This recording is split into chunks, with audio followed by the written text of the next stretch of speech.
गाँव की ठंडी सुबह थी। सूरज अभी पूरी तरह निकला नहीं था और फिजा में हल्की हल्की खनकी छाई हुई थी। बूबो और बली गली के कोने पर बैठे थे। दोनों की आंखों में नया दिन जीतने की चमक थी। अचानक गाँव के चौधरी का बेटा भागता हुआ आया, हाफते हुए बोला, चौधरी साहब की गाय खो गई है। गाँव में हलचल मच गई। बूबो ने बली की तरफ देखा और बिना कुछ कहे दोनों एक साथ खड़े हो गए। उन्होंने अपने छोटे से मंसूबे पर अमल शुरू किया। पहले उन्होंने खोखे वाले चाचा से मालूमात ली, फिर हटी वाले बाबा से पता किया। हर तरफ सवाल करते करते वो खेतों की तरफ निकल गए। रास्ते में कीचड़ था, कांटों वाली झाड़ियाँ थी, लेकिन बूबो और बली बिना रुके चलते रहे। एक जगह जमीन पर ताज़ा गोबर के निशान मिले। बूबो ने गौर से देखा और बली ने सूंघकर तस्दीक की। दोनों ने एक दूसरे को इशारा किया और निशानों का पीछा करते गए। चलते चलते वह एक पुराने कुएं तक पहुँचे। कुएं के पास बूबो ने दीवार पर खरोंचे देखी, जैसे कोई जानवर वहाँ रगड़ खा रहा हो। बली छलांग लगाकर दीवार पर चढ़ी और नीचे झांकने लगी। कुएं के अंदर से मध्यम सी आवाज आई। बूबो ने जल्दी से पास से एक रस्सा उठाया, जिसे शायद किसी किसान ने भूल से छोड़ दिया था। बली ने अपनी फुर्तीली चालाकी से रस्से को कुएं में लटकाया। बूबो ने अपनी पूरी ताकत लगाई। आहिस्ता आहिस्ता बड़ी मुश्किल से गाय को बाहर खींच लिया। गाय के जिस्म पर कीचड़ लगा था और वह थकी हुई लग रही थी। बूबो ने गाय के सर पर हाथ फेरा। बली ने अपने पंजे से उसके चेहरे से मिट्टी हटाई। गाय की आंखों में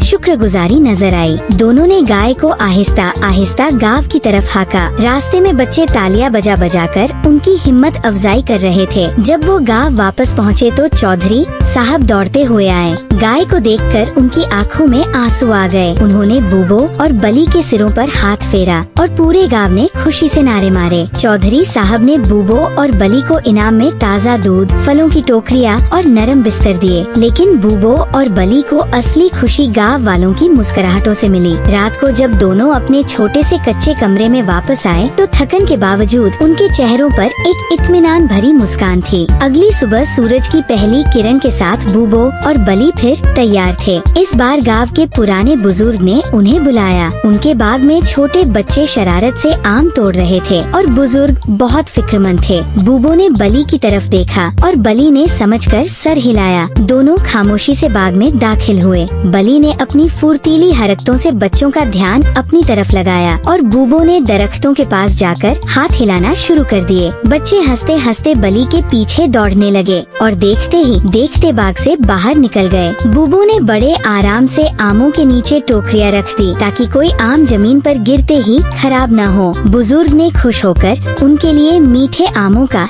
एक बड़ा टोकरा तैयार किया। बूबो और बली ने शुक्रिया अदा किया और अपने रास्ते पर चल दिए। रास्ते में उन्हें एक नन्ही सी चीख सुनाई दी। बली ने अपने कान तने और बूबो ने तेजी से आवाज की तरफ दौड़ लगा दी। एक छोटा सा खरगोश कांटों में फंस गया था। बूबो ने जल्दी से अपने हाथों से झाड़ियाँ हटाई और बली ने नरमी से खरगोश को अपने पंजों से आजाद किया। खरगोश अपनी छोटी छोटी टांगे हिलाता हुआ हंसता हुआ भाग गया। बूबो और बली एक दूसरे को देखकर मुस्कुराए और फिर से अपने सफर पर निकल पड़े। गांव के पुराने स्कूल के पास पहुँचे तो देखा छोटे बच्चे भाग दौड़ कर रहे थे। उस्ताद जी हाथ में लकड़ी लिए गुस्से में थे। बूबो ने एक छोटा सा खेल सोचा। उसने एक लकड़ी ली और जमीन पर छोटे छोटे दायरे बनाने लगा। बच्चे हैरत से देखने लगे। फिर बली ने एक पत्थर को उछालकर उन दायरों में फेंका और बच्चे तालियां बजाने लगे। उस्ताद जी भी मुस्कुरा दिए और बच्चों को खेलने की इजाजत दे दी। बूबो और बली ने अपनी चालाकी से बच्चों के दिन को खुशियों से भर दिया। शाम को बूबो और बली दरख्त के नीचे बैठे थे। हवा में आमों की महक और खेतों की खुशबू थी। बूबो ने बली की तरफ देखा। दोनों की आंखों में खुशियों की चमक थी। अचानक बूबो को याद आया कि कल उसकी माँ ने कहा था कि उसकी पुरानी चादर फट गई है। बली ने झट से सर हिलाया और दोनों गांव की दर्जी दादी के पास पहुँचे। दादी बहुत बूढ़ी थी और चलने फिरने से कासिर थी। बूबो ने उनके लिए पानी भर कर लाया और बली ने उनके कमरे की सफाई की। दादी खुश होकर बूबो की माँ के लिए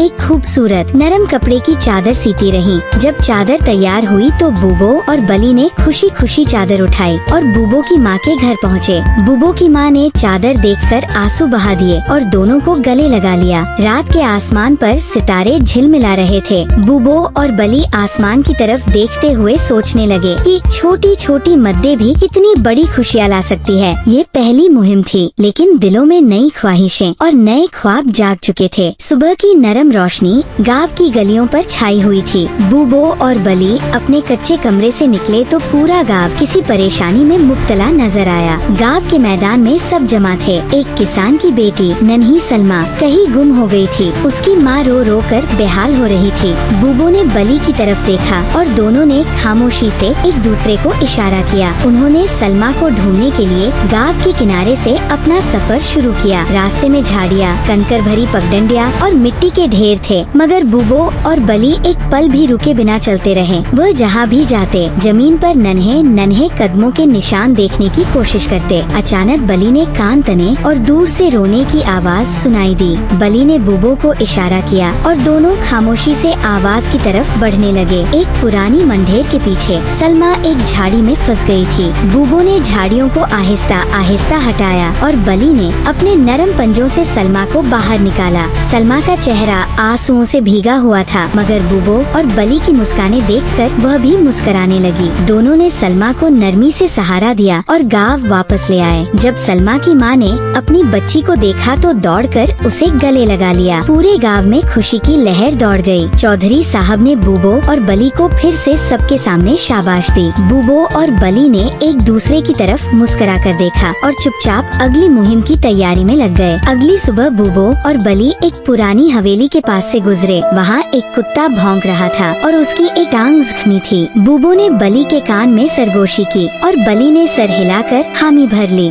बूबो ने अपने पास पड़ी चादर का एक टुकड़ा फाड़ा और बली ने फुर्ती से कुत्ते की टांग पर पट्टी बांधी। कुत्ता पहले तो डरा, मगर फिर खामोश हो गया और उनके हाथ चाटने लगा। हवेली के मालिक एक बुजुर्ग बाबा जी ने ये सब देखा तो खुश हो गए। उन्होंने बूबो और बली को आम, मिठाइयाँ और पुराने सिक्के इनाम में दिए, मगर बूबो और बली ने सिर्फ मिठाइयाँ लेकर शुक्रिया अदा किया और सिक्कों को वापस कर दिया। वह जानते थे कि असली खजाना दूसरों की मदद से हासिल होता है। दोपहर की तेज धूप में जब सब घरों में छुपे बैठे थे, बूबो और बली गांव के सबसे पुराने कुएं पर पहुँचे। कुएं की रस्सी टूट गई थी और गांव वालों को पानी भरने में दुश्वारी हो रही थी। बूबो ने अपनी चालाकी से करीबी दरख्त की टहनियाँ जोड़कर एक आरजी रस्सा तैयार किया। बली ने कुएं के किनारे खड़े होकर सबको पानी निकालने में मदद दी। शाम तक गांव वाले दोबारा हंसते खेलते पानी भर रहे थे। बूबो और बिली ने एक दूसरे को देखा और दिल ही दिल में खुशी महसूस की। रात को बूबो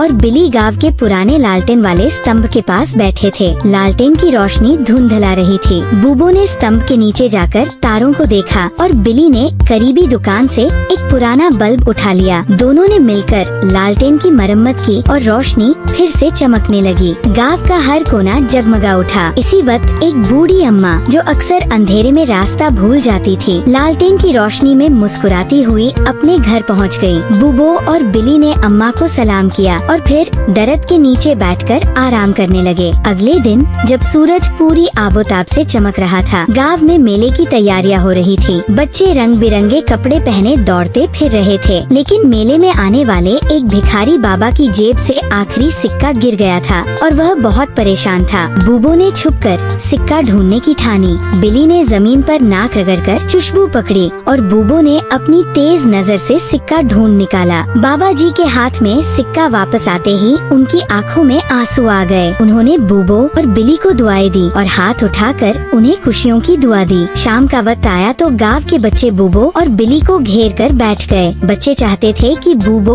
और बिली उन्हें कुछ नया सिखाए। बूबो ने जमीन पर रस्सी से दायरे बनाए और बिली ने छलांगे लगाकर उन्हें पार करना शुरू किया। बच्चे खुशी से चीखने लगे और खेलने लगे। चौधरी साहब ने ऐलान किया कि आज से बूबो और बिली गांव के खुशियों के सफीर कहलाएंगे। गांव में हर तरफ खुशी का समा था। रात के आखिरी पहर जब सब सो रहे थे, बूबो और बिली छत पर बैठे आसमान की तरफ देख रहे थे। सितारे चमक रहे थे और चांदनी में हर चीज चमक रही थी। बूबो ने आहिस्ता से बिली की तरफ देखा और बिली ने मुस्कुराकर आंखें बंद कर ली। उनका सफर अभी तक नहीं हुआ था। हर दिन एक नया मौका, एक नई कहानी लेकर आने वाला था। नींद के हल्के हल्के झोंकों में बूबो और बिली ने अज़्म किया कि जब तक उनके जिस्म में जान है वे हर जरूरतमंद की मदद करते रहेंगे। उनकी दोस्ती, खुलूस और जज्बा गाँव के हर जर्रे में खुशबू बनकर बिखर चुका था। गाँव में एक अजीब सी खामोशी छाई हुई थी। सूरज आसमान में बुलंद हो चुका था, मगर हवा में कुछ चमगीनी थी। बूबो